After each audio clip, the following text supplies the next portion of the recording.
Good morning, class 10 students. I welcome you all on this online virtual digital learning platform provided by Jagriti Classes. Today we have some topics to be discussed. So this video is for class 10th, chapter 4. Okay, carbon and its compounds. In the last class we discussed nomenclature, that is, in naming a certain compound, what prefix and suffix do you add? Now we have some short topics of discussion. The first is isomers. And in your books, the isomers which is given is only structural isomers. So what do you mean by this term isomers? Isomers are the compounds which have same molecular formula but different arrangement of atoms. So first I am writing the basic definition about isomers, that is, the term isomer signifies what? So isomer, these are the compounds having same molecular formula, that is, their formula is same, but the difference lies in their arrangement, that is, their geometrical arrangement is different. So isomers are the compounds having same molecular formula but different arrangement of atoms, different arrangement of the constituent atoms. So this is what the term isomer signifies. Giving you an example, or let's say we can classify these isomers into two categories. That is, you have two kinds or two groups of isomers. The first one is structural isomer and the next is stereoisomers. Now this term, that is structural isomers. Structural isomers, they are the compounds which have same molecular formula. Everywhere the term isomer signifies having same molecular formula. But in structural isomers, their structure would be different. That is, structural isomers are the compounds which have same molecular formula but different structures. Whereas this term stereoisomers means those isomers which have difference in their 3D arrangement. Okay? Basically what you have to study now according to your syllabus is only these structural isomers. These stereoisomers are not in the course, but because the isomer term is mentioned, so I am giving you a brief idea that isomers are categorized into two classes. First one is your structural isomers, the next is your stereoisomers. Structural isomers we will now study in detail. Stereoisomers, they have the same molecular formula. If they are isomers, they need to have the same formula, okay? But these have different 3D arrangement of atoms. So this is what you mean by stereoisomers. Now we'll talk in detail what do you mean by structural isomers, which is even given in your textbooks. So now the topic is structural isomers.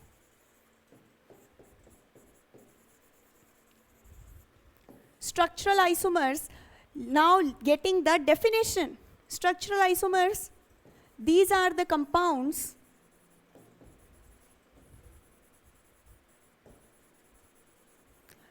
which have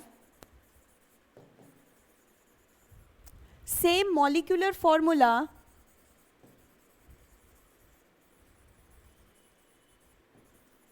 but different arrangement of molecules. Okay, so this is what you mean by the term structural isomers. It is written different. So now structural isomers which are having the same molecular formula but different arrangement of structures. For example, you can have arrangement of structure in a linear chain, In linear means straight chain. You can arrange all the atoms which are given in your compound in a straight chain. So you can have the structure to be a linear chain-like form. Then you can have the structure to be in the form of branching. And then even you can have in the form of ring. So these are the three forms, you can say, the basic categories under which structural isomers can be categorized. That is, they may be in the form of linear chain, or you can branch these and you can make a branch structure, or they may be in the form of cyclic ring structure, closed cyclic structure, which you call it ring. For example, if you are asked to draw the isomers of pentane, so first you have to write its molecular formula, and we have seen already how to write the molecular formula for pentane or any other hydrocarbon. You see the first prefix is pent, and here this word pent means you have 5 carbons in your compound. So this pentane compound, that is pentane hydrocarbon, constitutes 5 carbon atoms. And next is what you have, this suffix ane. Ane here symbolizes it belongs to the category of alkanes. An alkane means you have which kind of bond? Single bond is present between all the linked carbons and hydrogens. So this is what you have as pentane. So the simple structure of pentane would be what? You have to arrange 5 carbons. First I said you can arrange them in the form of linear chain. And for linear chain you use the suffix n, pentane.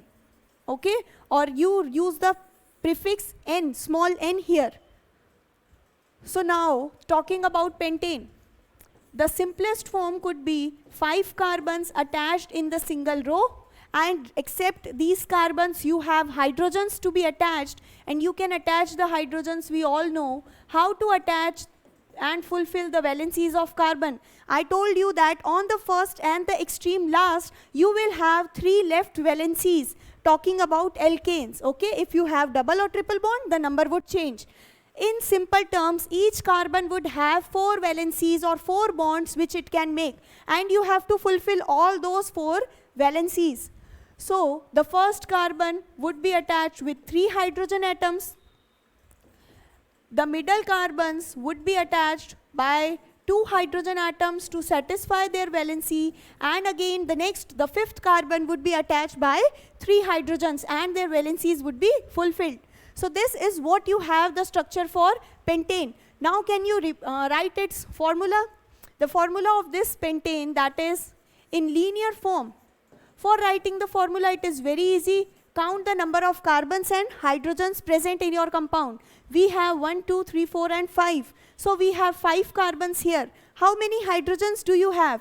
You have 3 and 3 on the first and last carbon, that is 6. And then comes 7, 8, 9, 10, 11, 12. So the formula of pentane would be C5H12. And you can also correlate this formula that general formula of alkanes is always CnH2n plus 2. We have discussed this topic, that is about general formula, in the previous video. So CnH2n plus 2 is the general formula for alkane. Now for N you have 5 here, that is here N is equals to 5. So putting N equals to 5, 2N plus 2 gives you what? 2, 5 plus 2 gives you a total of 12 hydrogens. So you can say that this formula is in correlation with the general formula which we proposed for alkanes in our previous classes. So this is what a linear structure. Now can you think of any other structure, that is any other structural isomer for pentane? Yes, you can make its branching. How you can do so? You can attach these 4 atoms in the straight chain and shift one atom as a branch. And now next work is to fulfill all the valencies. So now this carbon will have 3 valencies left which would be satisfied by hydrogen. The next carbon already has bonds with 2 carbons, so only 2 valencies are left. Talking about this third carbon, it is already bonded with 3 carbons. So next the valency left is 1. And completing these valencies, we have 3 valencies left for this above carbon and 3 valencies left for our extreme right carbon. So you have this sort of structure when you made the branching. See, this was a linear structure, that is a straight chain structure, and this you can refer to it as N-pentane.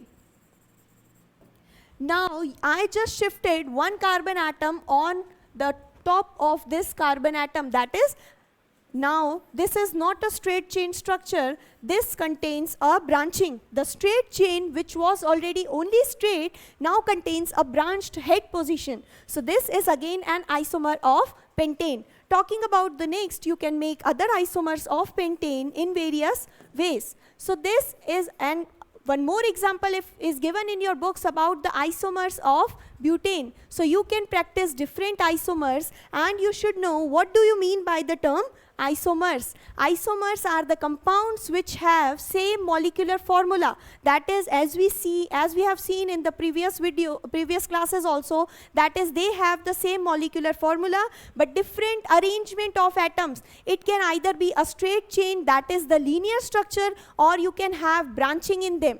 So this is what you mean by the term isomers. Now, one more topic is given in your books, that is homologous series.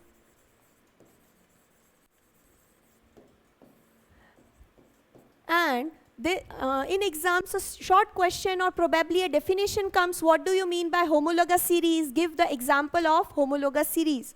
So homologous series is the series of compounds,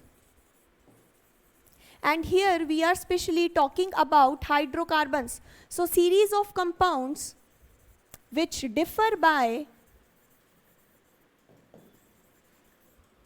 CH2 unit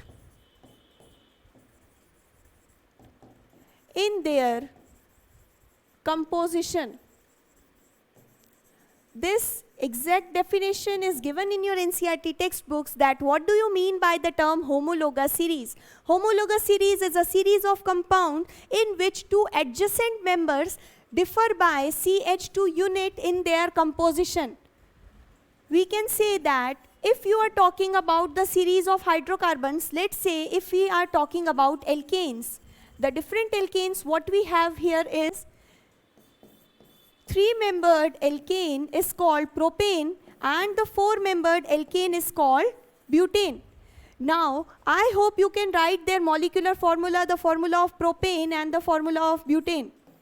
Also, I told you that general formula of alkane is in the form CnH2n plus 2. So, if I use, either you can make the structure of propane, that is, you make 3 carbons, and because it is having the suffix "ane", "ane" means it is a type of alkane. Alkane ka matlab it will only have single bonds in it. And then completing the remaining valencies by using hydrogens, you can get its formula. Now you count the number of carbon and count the number of hydrogens. How many carbon and hydrogens do you have in this molecule of propane? You can easily see that you have 3 carbons and the number of hydrogens is 8. So the formula for propane would be C3H8. But you can also calculate the formula by using the general formula for alkanes. Here Cn, N means number of carbons you have in your compound. As you can see from the name butane, we can decide that this but term stands for 4 carbon atoms. And ane means it belongs to the category of alkane, which are the compounds containing single bonds. So we have 4 carbons here in butane. So instead of N, I can write here N is equals to 4. Now coming to the next, that is, if N is equals to 4, then the number of hydrogens would be given by 2N plus 2. So the number of hydrogens would be given by 2N plus 2. Putting N equals to 4 in this, what do you get? 2 into 4 plus 2 gives you a total of 10 hydrogens. So in butane, the general formula would be N is 4, that is number of carbon atoms is 4 and number of hydrogen atom is 10. So the general formula becomes C4H10. Now if you see the difference between number of carbon and number of hydrogens in the 2 adjacent member of the series of alkane, what can you observe? You observe that number of carbon in propane and butane differs by a single unit. That is, here the number of carbon is 3. In butane, you have 4 carbons. So the difference is only of a single carbon atom. Next, what is the difference in hydrogen? In propane, you have 8 hydrogens, whereas in butane, you have 10 hydrogen. So the total number of hydrogen, that is the difference, is 2 hydrogens. So we wrote the same in the definition itself, that it is a series of compounds in which the adjacent compounds differ by CH2 units. It is a series of compounds in which the adjacent members or the adjacent compounds coming in the series differ by a CH2 unit. So this was all about homologous series. This is also applicable in case of alkenes and alkynes. Let's discuss one example each of alkenes and alkynes too. For alkenes, you have the general formula CnH2n. Now talking about any two successive members of alkene starting from methene and ending with decene. You can take any two members as the example, but remember they should be adjacent, okay? They should come one after the other. So taking an example of butene and pentene here. You know that, can you now produce a formula using the general formula or either by making the structure? We'll also revise how we learn to make the structure of these. That is, we practiced about propene, propyne, hexene, hexyne, okay? So for butene, the prefix but tells us the number of carbons you have. So this but signifies 4 carbons. So draw 4 carbons for making the structure. Then you have the suffix "ene" here. "Ene" symbolizes it belongs to the group of alkenes, and alkenes contain a double bond. And I told you, for making the double bond, make this double bond between the first and the second carbon. And now what task we are left with? To complete all the valencies using hydrogen. Why we are completing all the valencies using hydrogen only? Because we are studying about hydrocarbons, and hydrocarbons are the compounds which contain only carbon and hydrogen atom and nothing else. So now you see that first carbon is already having 2 bonds with the next carbon. So now only 2 free valencies are left with your first carbon, which would be satisfied with hydrogen atom. And in the same way, you can see that in the second carbon, you have to fulfill all 4 valencies of each carbon. For the second carbon, you already have 3 valencies fulfilled. So only one left valency or the one remaining valency would be occupied by hydrogen. In the third and the fourth carbon, you would have 2 and 3 valencies which would be satisfied by your hydrogen atom. So this would give you the structure of butene. So this was also a recap how you make the structure when you are given the name of any hydrocarbon compound. So this is the way how we deduce a structure. Now can you find the formula? You can do it easily by counting the number of carbon and hydrogens here. We have 4 carbons, which is already signified from the name, that is but. And how many hydrogens do we have? We have 8 hydrogens. And you can also see from the formula, let's suppose now I am not drawing the structure of pentene. You can draw it yourself. Make 5 carbons, because these pent word signifies that you have 5 carbons in your compound.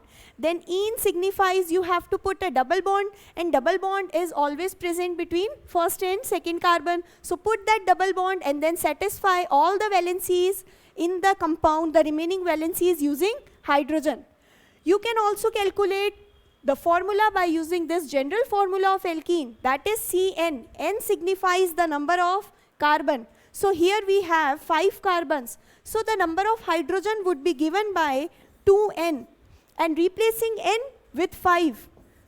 2 into 5 will give you a total of 10 hydrogens. So here the formula would become C5H10.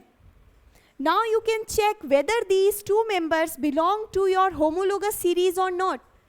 So for checking this, the 2 members should be adjacent. That is, here the 4 carbon compound is present and here the 5 carbon compound is present, and both these compounds belong to your alkene series. Okay? So, okay, we have found our adjacent members. The first property is quite satisfied. Coming on to the formula, the two adjacent members should differ by CH2 unit in their formula. Now, let's check, do we have a difference of CH2 here? Talking about carbon, in butene we have 4 carbons compared to protein which has 5 carbons. So, yes, we have a difference of 1 carbon atom here. Talking about hydrogen, you can easily see that 8 and 10 have a difference of 2 hydrogen units in them. So you get a difference of CH2 unit in your series and in the adjacent members of series. So you can say that, yes, these members belong to homologous series. Now, many questions are also given in your NCERT textbooks, and it is given that identify which of the following belong to the homologous series. The question contains many parts, that is, identify the members which make a homologous series.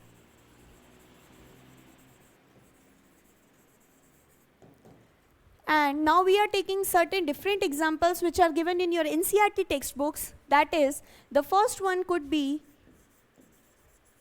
hexane and heptane. And you have to identify whether these both compounds can be a member of homologous series or not.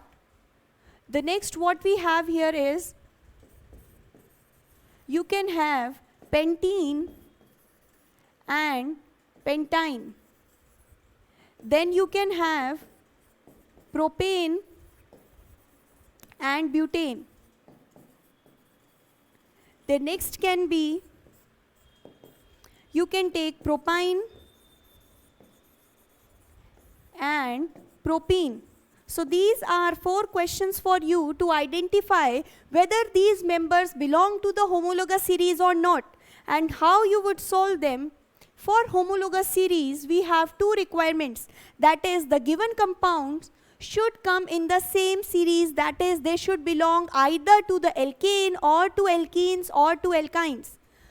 So, the members or the compounds should be adjacent. Adjacent means they should come one after the other. So, they should be adjacent. Then the next is, they should belong to the same series. That means both the members should either be of alkane, or both the members should be of alkenes, or it can be of alkynes. But the series should be same. And the last requirement is, the difference of CH2 unit should be present between these members. So if all these conditions are fulfilled, you can easily say that these members belong to your homologous series. Now talking about the first one, that is hexane and heptane. You can see that hexane and heptane contains the suffix ane, that is, they belong to the same series of alkanes. Next is what you have here, hexane, which symbolizes alkane made up of 6 carbons, and heptane is an alkane which is made up of 7 carbons. So because these both have 1 carbon atom different, that is, the next one is 1 more than the previous hexane, and because these both belong to the same series, you can say that yes, they make a pair of homologous series. Coming on to the next, you can see pentene and pentyne.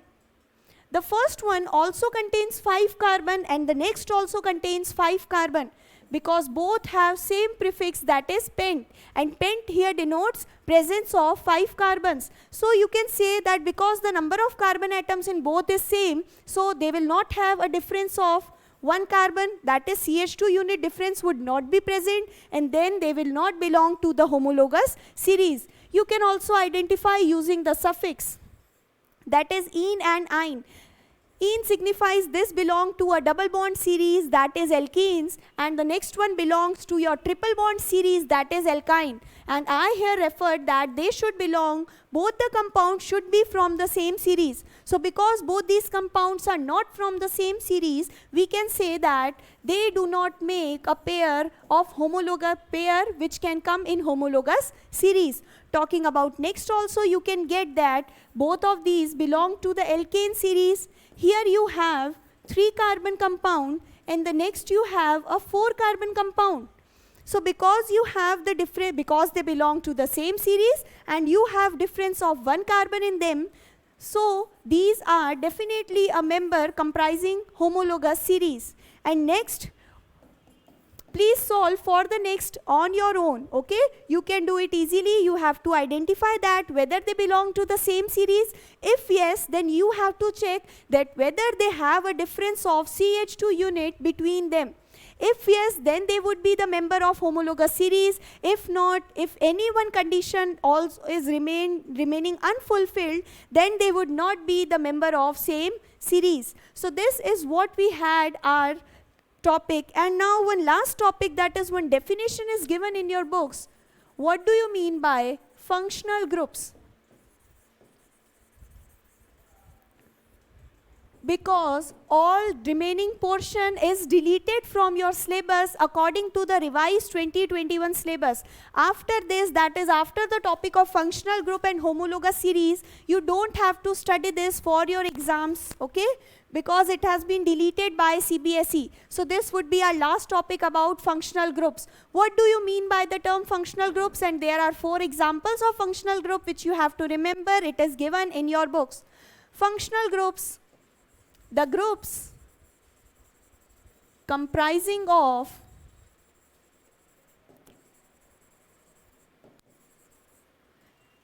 atoms except carbon and hydrogen.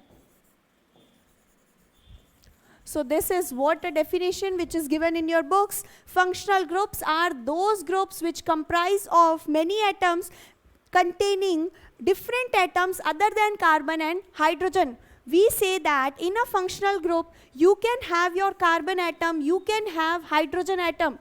But with these carbon and hydrogen, the requirement is that you should have one more, at least a single more different atom than carbon and hydrogen. And this can be oxygen or nitrogen or any other atom. So functional groups are the group of atoms that contain different atoms except these carbon and hydrogen. Because if only carbon and hydrogen are present, you would call it a hydrocarbon. So functional group should contain different atoms other than carbon and hydrogen, and these are called as heteroatoms.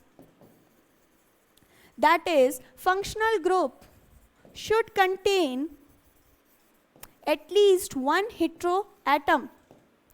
Functional group should contain at least one heteroatom.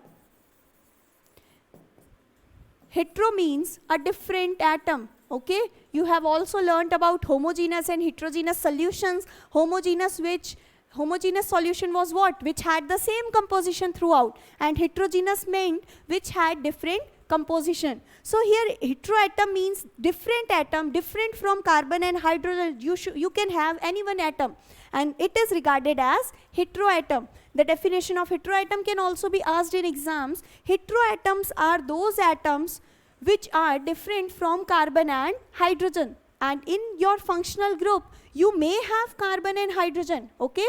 This is not a necessity that you will have or you will not have. Carbon and hydrogen may be present, or these carbon and hydrogen may be absent, but you will definitely contain these heteroatoms or any one of the heteroatom at least in your functional group. For giving you an example, 2 to 3 functional groups are given in your books. The first example is aldehyde. Aldehyde is a functional group which contains a carbon atom which is double bonded to the oxygen atom. So here you see, you have your carbon atom intact, but which is bonded to your heteroatom. This oxygen here behaves as heteroatom. And now, this is also bonded to a single hydrogen atom, and one valency of this is unfulfilled. That is, you can attach this functional group in any of the compound, alkane, alkenes or alkynes. So, by this unfulfilled valency, it can get attached with your compounds. This is also referred or regarded, this is also designated as CHO. The next one given in your books is ketones.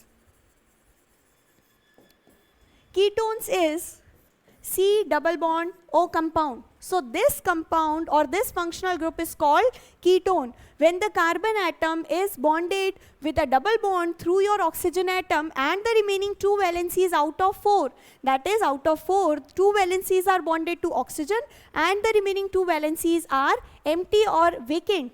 So this, it can also be written as CO, ketones, okay? Then the next one is carboxylic acid. Carboxylic acid is when carbon is double bonded to one oxygen and then it is bonded to a hydroxy group, OH group. When a single carbon atom is bonded via a double bond to oxygen and via a single bond to hydroxide group, then it is called carboxylic acid, which is also designated as COOH, representing the one unfulfilled or the vacant valency. Then, apart from this, you have alcohols here. Alcohols are denoted by simple OH. That is, oxygen and hydrogen comprising functional group is called alcohol. So you can see here that we do not have carbon. So as I said earlier, it is not necessity that carbon and hydrogen should be present in the functional group. But the only necessity is what? You should have an heteroatom. That is, you should have at least one atom which is different from carbon and hydrogen. So these are all called the functional groups. The above 3 functional groups which contain carbon are sometimes also called carbon-containing functional groups, because you can see from their structure that they contain carbon in their structure. So these are called carbon-containing functional group, whereas this alcohol is non-carbon functional group. That is, it does not contain any kind of carbon atom. So this is what you mean by the definition of functional groups. And then you have different functional groups which are present in your compounds, that is aldehyde, ketone, carboxylic acid and alcohols. Many other functional groups are present, but because of the restriction of syllabus, you have to learn still here only. Again, I am repeating that the syllabus after homologous series, after the topic of homologous series, all the syllabus has been deleted as per your 2021 board exams due to COVID-19. So we have to study these topics only, that what do you mean by homologous series, then what do you mean by functional group. Then in this chapter we discuss the electron dot structure of various molecules. We see that carbon, why carbon is of immense importance, that is the different properties of carbons, that was the catenation. Catenation was the unique ability when carbon has the tendency to form long straight chains. Then we also discussed the versatile nature of carbon, its tetravalency, reason why carbon forms covalent, it was important. That the reason why carbon only forms covalent bonds and no other bonds are present in carbon. So this was all about your topic, and now we are finishing the class, but if you have any sort of doubt, you can contact us. Thank you for joining the class.